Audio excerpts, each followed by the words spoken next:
کو یہ قتل ہوا. آج ہے 1440 ہجری. 1400 سال ہو گئے.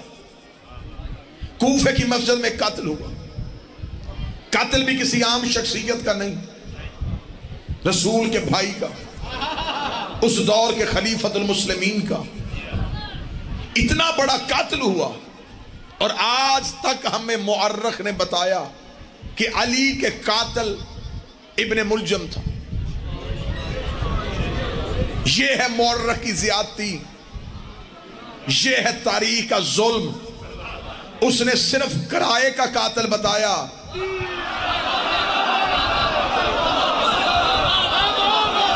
بادشاہ حسین کی عزت کی قسم ہے، میں کسی چوک چوراہے میں نہیں، لاؤڈ سپیکر میں ویڈیو کیمرے کی موجودگی میں علی کا قاتل بتانے لگا ہوں. ظلم کیا ہوا؟ صرف بتایا گیا جی ابن ملجم. ابن ملجم تو کرائے کا قاتل تھا، اور ویسے بھی کرائے کے قاتل بھیج کے قتل کروانا ہندا کے بیٹوں کی پرانی عادت.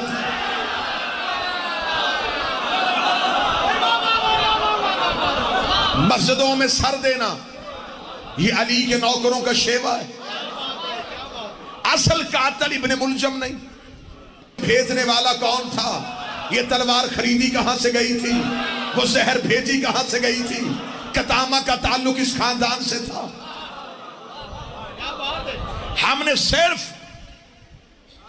رونا نہیں، ہمیں قاتل کے گھر تک بھی پہنچنا ہے.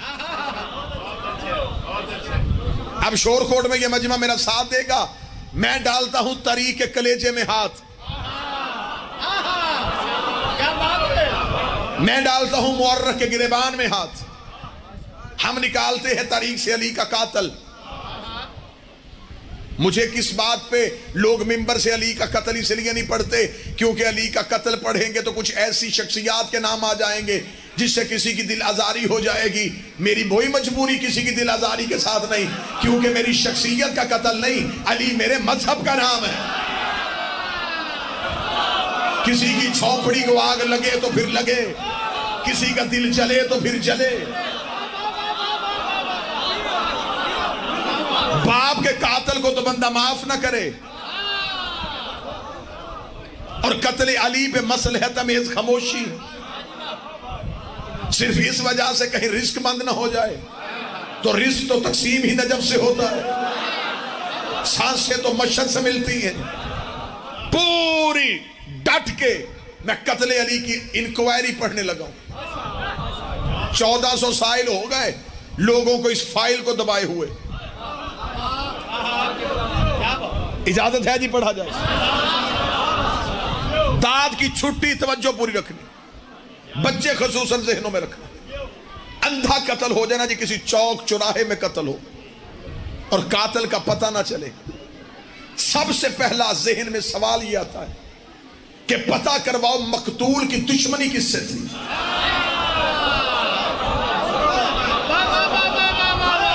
اگر ہمیں تاریخ علی کا قاتل نہیں بتاتی تو ہمیں بتانا اس دور میں علی کی دشمنی کس کس سے تھی.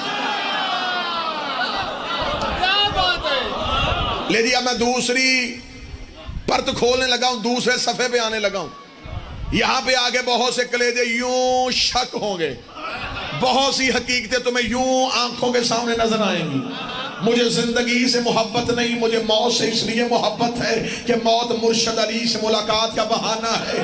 جلدی جلدی علی کے پاس جائیں، پھر علی کے پاس بیٹھ کے علی ولی اللہ پڑھے. مجھے 14 کی سچائیوں کی قسم ہے، کسی جگہ پہ قتل کا کوئی الزام کسی کے سر پہ لگ رہا ہو تو فوراً پہلے یہ پتہ کروانا پڑتا ہے کہ چلو چھوڑو، یہ بتاؤ کہ جو مقتول قتل ہوا ہے اس کی دشمنی کس کس سے تھی. تو لوگ بتاتے اس کی تو بڑی دشمنی تھی، بچپن میں بھی جھگڑے، جوانی میں بھی لڑائیاں، اس کے تو بڑے اختلافات تھے. پھر عقل والے بندے سوال کرتے ہیں سارے جھگڑے نہیں بتانے، یہ بتاؤ قتل سے پہلے تازہ لڑائی کس سے ہوئی تھی، تازہ جنگ کس سے ہوئی تھی. میرا تاریخ مورخ میں سوال ہے، 40 ہجری کو علی کا قتل ہوا ہے، بتا علی کی آخری لڑائی کس سے ہوئی تھی. تاریخ کے ماتھے پہ پسینہ آیا، تاریخ نے کہا 40 ہجری کو قتل ہوا ہے، 36 ہجری کو جمل ہوئی ہے، 37 ہجری کو صفین ہوئی ہے. لو علی کے قاتل کا پتہ چل گیا.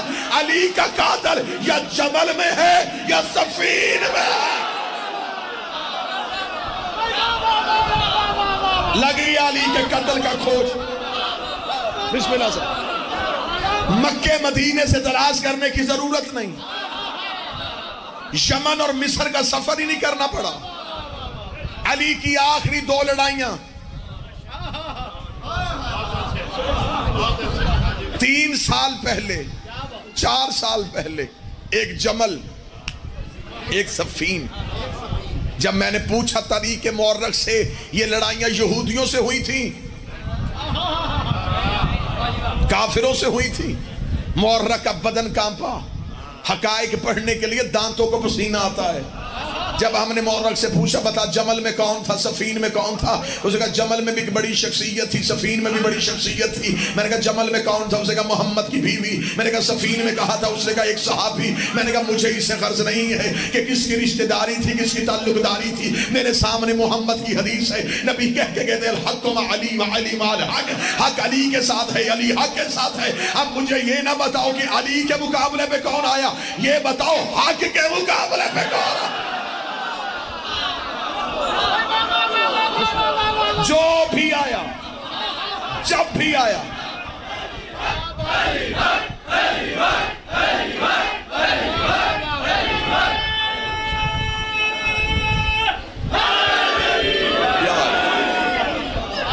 موضوع پسند ہے یا نہیں پسند ہے؟ پڑھا جائے اس پہ، بات کی جائے جی اس پہ۔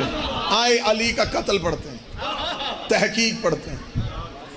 ایک جمل ایک سفین، جمل میں بھی بڑے بڑے لوگ، سفین میں بھی بڑے بڑے نام۔ لیکن میں نے پہلے کہا مجھے ناموں سے کوئی غرض ہی نہیں، مجھے کسی نام کا کوئی خوف ہی نہیں، قتل میرے پیر کا ہے۔ میں علی پہ سمجھوتا کیسے کروں؟ دنیا جھوٹے نہیں چھوڑتی، میں سچا چھوڑ دوں؟ دنیا کمی نہیں چھوڑتی، میں سید چھوڑ دوں؟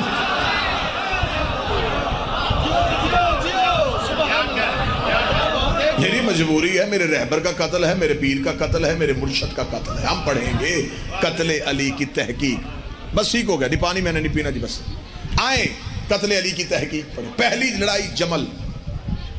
توجہ آپ، میں نے آپ کی توجہ رکھنے کے لیے کہا ہے کہ میں نے پانی نہیں پینا۔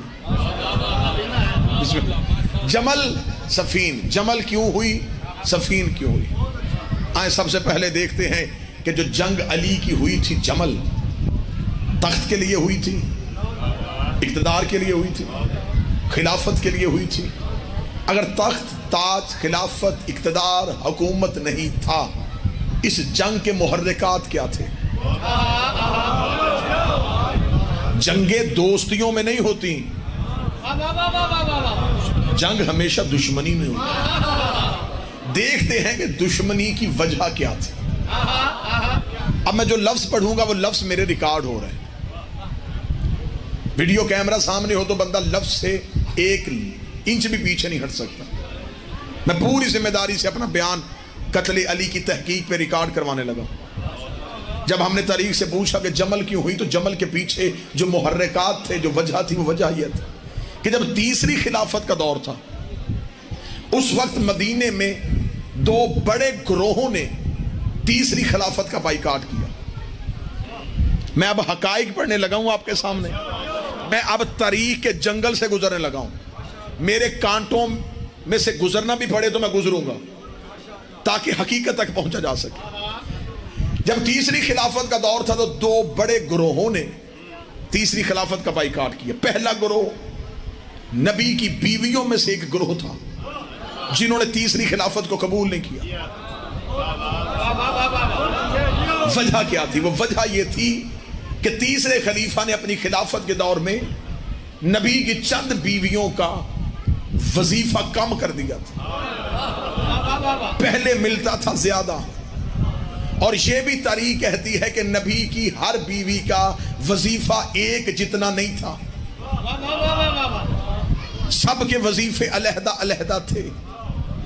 ایک ہی نبی کی بیوی ہے جس نے بیت المال سے کبھی کچھ نہیں لیا۔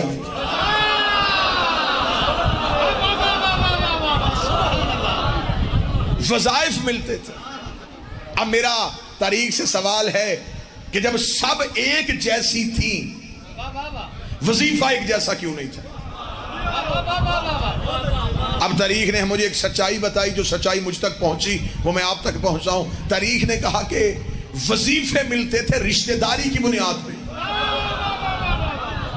جس کا جس حکومت سے جتنا قریبی رشتہ تھا، بات سمجھ آ رہی ہے کہ نہیں آ رہی، اسے اس رشتہ داری کی وجہ سے وظیفہ زیادہ ملتا تھا۔ میں نے تاریخ مورخ کے چہرے پہ تماچا مار کر، جھوٹ، رشتہ داری کی بنیاد پہ نہیں ملتا تھا، علی کی دشمنی کی وجہ سے ملتا،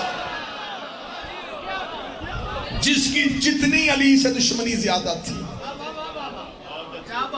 اس وجہ سے وظیفہ ملتا۔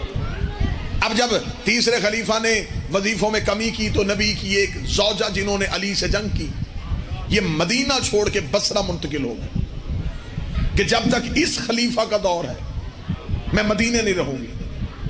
یہ ناراض ہو کے بصرہ چلی گئی۔ توجہ سے بات سنیے گا، میں نے داد کی چھٹی دی ہے، توجہ کی نہیں۔ اب یہ بصرہ چلی گئی۔ دوسرا گروہ جنہوں نے تیسری حکومت کو تسلیم نہیں کیا وہ کون تھے؟ یہ مدینے کے پرانے رہنے والے لوگ تھے۔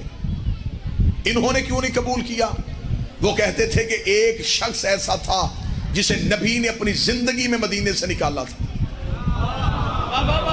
نام اس کا مروان تھا، حکم کا وہ بیٹا تھا۔ یہ دونوں باپ اور بیٹا ہمارے نبی کی نقلیں اتارا کرتے تھے۔ رسول نے نفرت کی وجہ سے ان سے اظہار بیزاری کی۔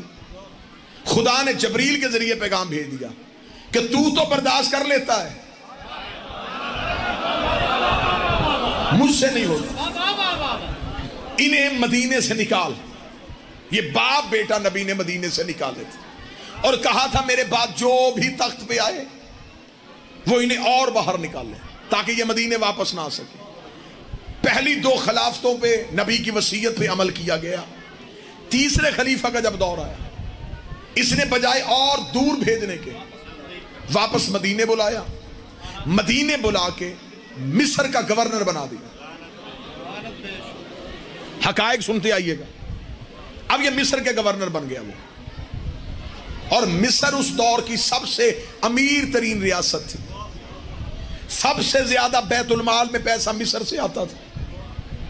جہاں سب سے بڑا امانت دار بٹھانا چاہیے تھا وہاں سب سے بڑا خائن بٹھا دیا گیا۔ جب یہ خبر مدینے کے ان لوگوں تک پہنچی تو انہوں نے بھی تیسری خلافت کا بائیکاٹ کر دیا۔ ٹھیک ہو گیا جی۔ میں جنگ جمل کی وجہ پڑھنے لگا ہوں۔ آخر مدینے کے پرانے لوگ اکٹھے ہو کے حضرت محمد بن ابی بکر کے گھر آئے۔ انہوں نے کہا محمد کیونکہ تیرے علی کے ساتھ تعلقات اچھے ہیں، تو علی سے جا کے کہے کہ خلیفہ سے جا کے پوچھے کہ اس نے اس شخص کو مصر کا گورنر کیوں بنایا۔ محمد بن ابی بکر رات کے وقت امیر المومنین کے گھر گئے، اور یہ بات ذہن میں رکھیے گا کہ تاریخ نے بہت بڑا ظلم کیا۔ انہوں نے مولا علی کی پہلی خلافتوں کے دور میں علی کی خاموشی کو یہ کہا کہ علی نے وہ دور بڑا خاموشی سے گزارا، علی گھر میں رہتے تھے۔ علی نے ایک انقلاب کی تیاری کی اس دور میں۔ اس دور کو خاموش دور نہ سمجھا جائے۔ ایک بات لکھ کے مورخ نے علی کے سارے دور پہ ظلم کر دیا کہ علی جی اس دور میں گھر میں قرآن جمع کرتے تھے۔ وہ کون سا قرآن تھا جو علی کے پاس نہیں تھا؟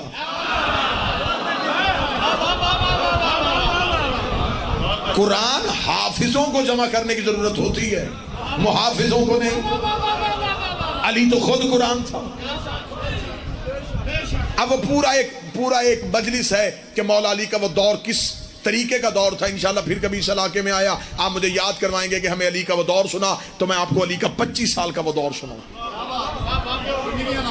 اب یہ محمد بن ابی بکر رات کے وقت مولا علی کے گھر ہے، انہوں نے آ کے کہا یا علی، اس نے ظلم کیا ہے، اس نے اتنے بڑے ملاؤن کو، اتنے بڑے خائن کو مصر کا گورنر بنا دیا صرف رشتہ داری کی بنیاد پہ کہ وہ اس کا رشتہ دار ہے۔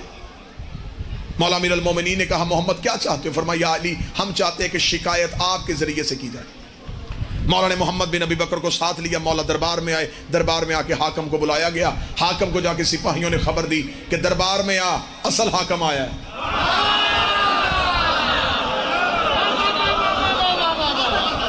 نبی کا بھائی، دماد پیغمبر، وارث رسول، وصی پیغمبر علی تشریف لائے۔ یہ اٹھ کے آیا، اٹھ کے آگے پوچھا جی یا علی، آپ زحمت فرمائی، آپ کوئی نوکر بھیجتے، کوئی حکم تھا؟ مولا نے فرمایا میں تجھ سے مسلمان مدینے کے رہنے والوں کی یہ شکایت پہنچانے آیا ہوں کہ تو نے مروان کو مصر کا گورنر کیوں بنایا جبکہ تجھے نبی کی حدیث یاد نہیں. اس نے کہا اچھا یا علی اگر آپ نے کہہ دیا تو ہم ایسا کرتے ہیں ہم اسے اس کی گورنری سے معزول کر دیتے ہیں. آپ مجھے بتائیں کہ اس کی جگہ پہ کسے لگائیں.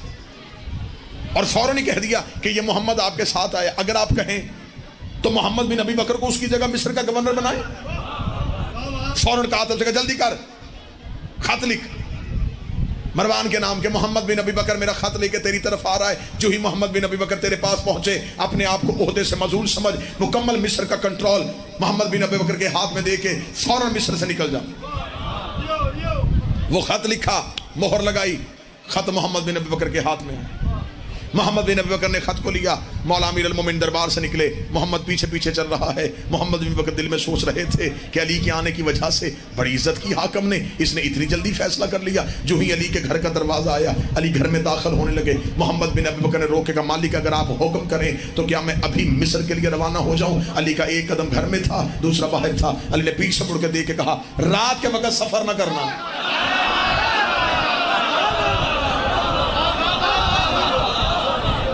طریقہ سینہ چیر رہا ہوں میں جی. رات کے وقت سفر کہانی سمجھ کے بات سنا لطف پڑا ہے. رات کے وقت سفر نہ کرنا. محمد بن بکر کے ذہن میں بات حکم امام تھا. محمد بن ابی بکر نے پورا دن تیاری میں گزارا. اگلی شام ہوئی ہے تو محمد بن ابی بکر اپنے غلاموں کے ساتھ مدینہ سے باہر نکلے. ابھی مدینہ سے چند میل کے فاصلے پہ گئے تھے کہ رات ہو گئی. محمد بن ابی بکر کو حکم امام یاد. محمد بن ابی بکر نے اپنے غلاموں سے کہا فوراً سامان اتارو یہیں پہ خیمے لگاؤ رات یہاں گزاریں گے. انہوں نے محمد سے کہا کہ ابھی تو کوئی سفر بھی نہیں ہوا اور ویسے بھی عرب کے لوگ سفر رات کو کرتے تھے. دن کی گرمی میں جانور کا چلنا اور انسان کا سفر کرنا مشکل تھا. انہوں نے کہا کہ رات بڑی ٹھنڈی ہے اور سفر بڑی آسانی سے ہو سکتا ہے. محمد نے کہا نام میرے مولا کا حکم رات کو سفر نہیں. اچھا فوراً وہیں پہ خیمے لگ گئے. خیمے لگنے تھے. محمد بن ابی بکر نے کہا مشعلے یعنی کہ آگ روشن کر دو. وہ آگ روشن اس لیے کی جاتی تھی کہ اگر کوئی دور سے گزرے اسے پتا چل جائے کہ یہ کوئی شریف قافلہ بیٹھا ہوا ہے. ورنہ رات کی تاریکی میں ایسے لوگوں کا بیٹھنا اس بات کی بھی علامت تھی کہ کہیں یہ لوٹنے والے نہ ہوں. شریف ہمیشہ چراغ جلا دیا کرتے تھے. اس لیے علی کہتے ہیں کہ مغرب کے وقت کوئی چراغ جلا لیا کرو. مشعلیں روشن ہو چکی تھی. محمد بن ابی بکر خیمے میں مصلی بچھا کے تسبیح الہی میں مصروف تھے. یا محمد بن ابی بکر کے کانوں میں رات کے وقت کسی تیز گھوڑے کے ٹاپوں کی آواز آئی. محمد بن ابی بکر نے فوراً کان اٹھایا اور ذہن میں سوال آیا. ایک شخص ہے گھوڑا بھی تیز ہے دوڑا بھی رہا ہے نکلا بھی ابھی ابھی مدینے سے. اگر اس شخص نے سفر کرنا تھا تو یہ اکیلا کیوں رات کو یہ تنہا کیوں جا رہا. اگر اس نے رات کو سفر کرنا ہوتا یہ دیکھ بھی رہا ہے کہ وہ سامنے قافلہ بیٹھا ہے یہ قافلے میں کیوں نہیں آئے یہ دور سے کیوں گزرا. یہ ذہن میں سوال آتے کہ محمد بن بکر اپنی جگہ سے اٹھے خیمے سے باہر کے اپنے غلام کو جلدی جا گھوڑے پہ زین رکھ بندے کو لے کے کون ہے. غلام نے گھوڑے پہ زین رکھی نے گھوڑا دوڑایا جا کے بندے کو روکا اٹھا کے محمد بن ابی بکر کے پاس لے گیا. محمد بن ابی بکر نے پوچھا کون ہے. اسے کہا مدینے کا رہنے والا. کہاں جا رہا ہے. اسے کہا یمن. کیوں جا رہا ہے. اسے کہا ذاتی کام سے. محمد بن ابی بکر علی کا نوکر تھا. حکمت تو ویسے ہی علی کے نوکروں کے پاس ہوتی. محمد بن ابی بکر نے ذہن میں اس کے سوالوں کے جواب سے مطمئن نہ ہوئے. فرمایا اپنے نوکروں سے اس کی تلاشی لو مجھے یہ بندہ ٹھیک نہیں لگ رہا. تلاشی لی گئی. جس کے پاس اس کا ذاتی سامان ہے کو زیادہ رہا ہے. محمد نے کہا نہیں بندہ ٹھیک نہیں. اور اس کے پاس کیا ہے. اس کے گھوڑے کے گلے میں ایک مشکیزہ ہے جی پانی کا اتارو. کیا تیرے مشکیزے میں. پانی ہے. محمد بن بکر نے کہا پانی بہاؤ. پانی بھائی مشکیزہ چیرو، مشکیزہ چیرا، اندر سے شیشے کی بوتل نکلی، بوتل محمد بن ابی بکر کے ہاتھ میں، اس نے تلوار کی نیام مار کے بوتل کو توڑا، اندر سے خط نکلا،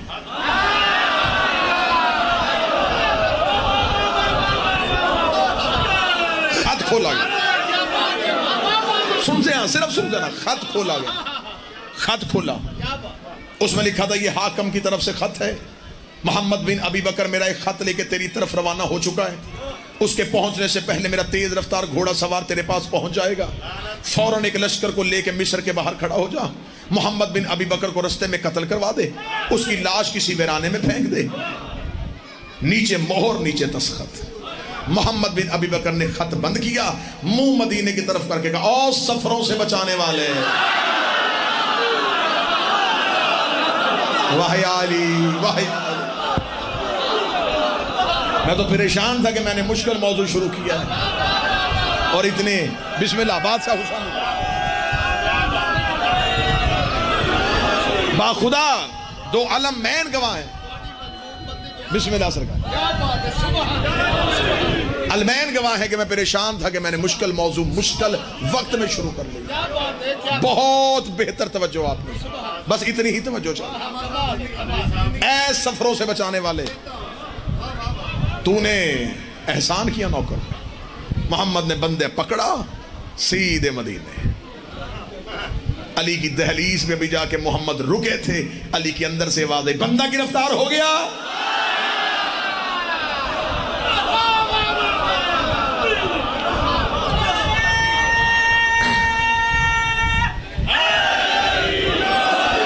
علی کا پہلا قدم گھر سے باہر آیا، محمد نے بندہ علی کے قدموں میں پھینکا، قدموں میں پھینک کے محمد نے ہاتھ باندھ کے کہا یا علی جب خبر تھی کہ یہ راز ہے پھر مجھے بھیجا کیوں تھا؟ علی مسکرا کے فرماتے محمد میں ثبوت کے بغیر حملہ نہیں کرتا۔ علی کا مقابلہ اس دور کے منافقوں سے تھا، شریروں سے مقابلہ تھا، ثبوت کے بغیر حملہ نہیں ہوا۔ محمد نے کہا مولا حکم فرمائے بندہ اٹھاؤ، علی گھر گئے، تاریخ کہتی ہے علی نے زرد رنگ کی عبا اوڑھی، زرد عبا ہمیشہ مولا میدان جنگ میں پہن کے جاتے تھے، لوگ کہتے ہیں کہ جب مولا امیر المومنین زرد عبا زیب تن کرتے تھے تو لوگوں کو خبر ہو جاتی تھی کہ آج امیر المومنین جلال میں ہے، پھر جب علی چلتے تھے تو مدینے میں کوئی علی کا رستہ نہیں روکتا تھا کہ آج امیر جلال میں جائے، امیر نے زرد عبا کاندھے پہ بھی، چہرے پہ جلالت، رات کے وقت علی دربار میں گئے، نیزہ بردار نیزے لے کے کھڑے، علی نے ٹھوکر سے دروازہ کھولا، بلاؤ اسے، تخت سے نیچے گر، جی علی کیا ہوا؟ علی فرمایا محمد بندہ سامنے لاؤ، قاصد کو کھڑا کیا، علی فرمایا یہ تیرا قاصد ہے؟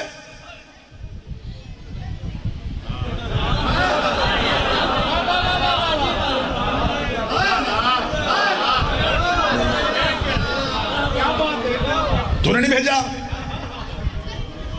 علی فرمایا محمد خط دے، خط لیا، خط تیرا ہے؟ سوچ رہا تھا، جو سرکاری طور پہ خط لکھا جاتا تھا تاریخ کہتی ہے کہ اس کا چمڑا بھی علیحدہ رنگ کا ہوتا تھا تاکہ پتہ چل جائے کہ یہ سرکاری حکم نامہ ہے، وہ چمڑا اس رنگ کا بازار میں نہ بیچا جاتا تھا نہ خریدا جاتا تھا، وہ مخصوص رنگ کا چمڑا تھا۔ مولا نے فرمایا یہ چمڑا دربار کا ہے، مہر تیری ہے، دستخط تیرے، بندہ تیرا نہیں،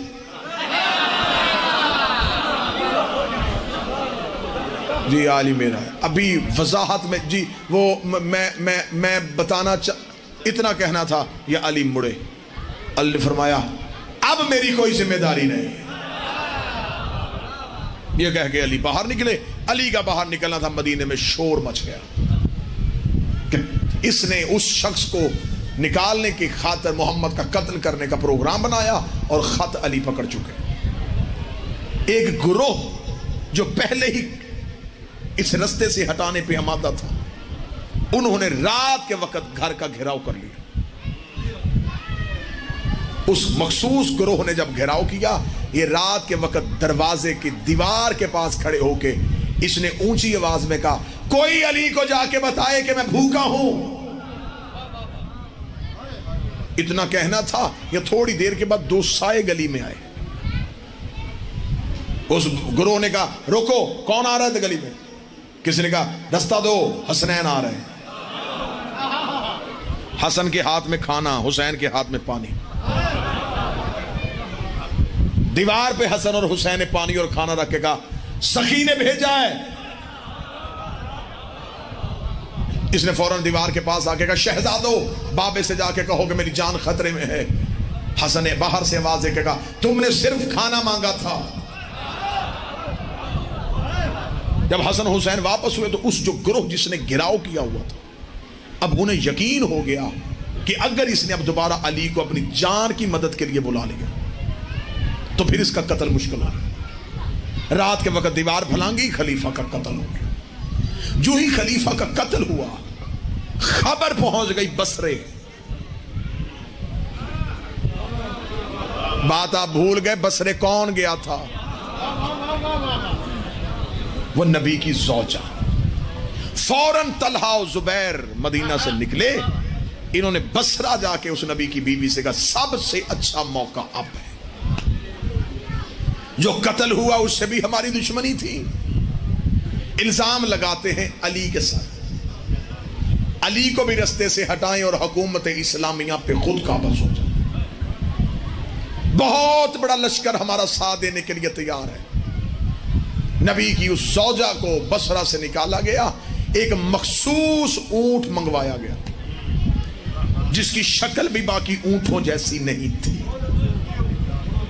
بالکل کتابوں میں اس اونٹ کا حلیہ لکھا ہے کہ اس کے نوکیلے دانت تھے، لمبا اس کا قد تھا، بھورے رنگ کا تھا، اور بدن پہ کہیں بال اور کہیں بال نہیں تھے۔ اسے منگوا کے اس کے اوپر ہودج اماری رکھی گئی، اس پہ نبی کی زوجہ کو بٹھایا گیا، ایک لشکر کو ساتھ لیا اور بصرہ سے نیزے پہ اس صحابی کا کرتا لے کے نکلے۔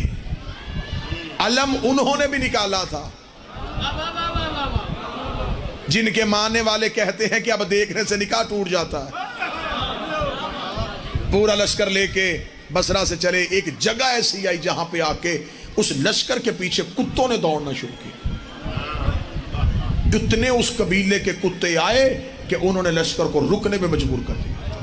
اس نبی کی زوجہ نے جلدی جلدی طلحہ اور زبیر کو بلا کر، جلدی آؤ، جلدی جلدی، مجھے بتاؤ یہ جگہ کون سی ہے، یہ بستی کون سی ہے؟ انہوں نے کہا یہ حواب ہے اس بستی کا نام۔ اس کے چہرے کی زردی آ گئی۔ اس نے کہا مجھے نبی نے مدینے میں سوئے ہوئے اٹھا کے کہا تھا ایک وقت آئے گا میری بیویوں میں سے ایک بیوی کو حواب کے کتے بھونکیں گے اور وہ حق پہ نہیں ہوگی۔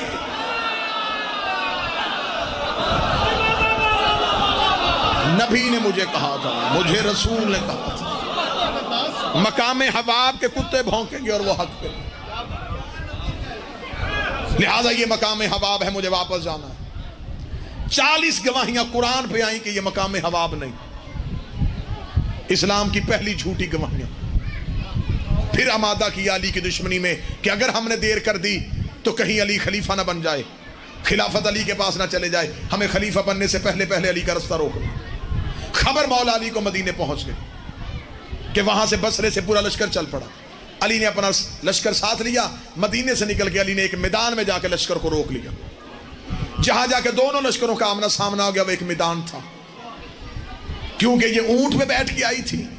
اونٹ کو کہتے ہیں عربی میں جمل، اس لیے اس میدان کو کہتے ہیں میدان جمل، جنگ کو کہتے ہیں جنگ جمل۔ اب میں یہ بھی وجہ پڑھنے لگا ہوں کہ جنگ اونٹ کی وجہ سے مشہور کیوں ہوئی تھی۔ توجہ آپ نے رکھنی ہے، آسان نہیں ہے علی کے قاتل ڈھونڈنا۔ خاکی لکھی میرا ساتھ نہ چھوڑے، میں چلا بڑی بند گلی میں گیا ہوں، خالی تو میں نے بھی نہیں آنا، کوئی نہ کوئی راز تو یہاں سے نکالیں گے۔ اب میدان میں جا کے علی نے رستے کو روک لیا، جو ہی لشکر کو روکا